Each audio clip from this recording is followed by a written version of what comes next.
Hey everyone, in this quick video, I'll show you how to create an AliExpress account step by step so you can start shopping right away. Let's get started. Step 1. First, open your browser and head over to aliexpress.com.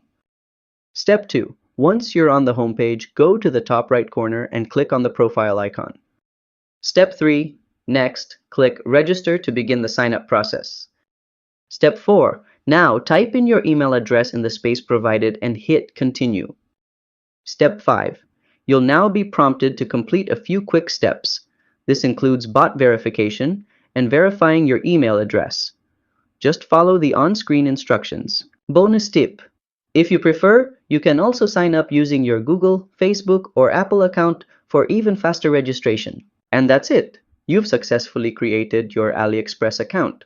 If this video helped you out, don't forget to like, subscribe, and turn on the bell for more simple online shopping tutorials. See you next time!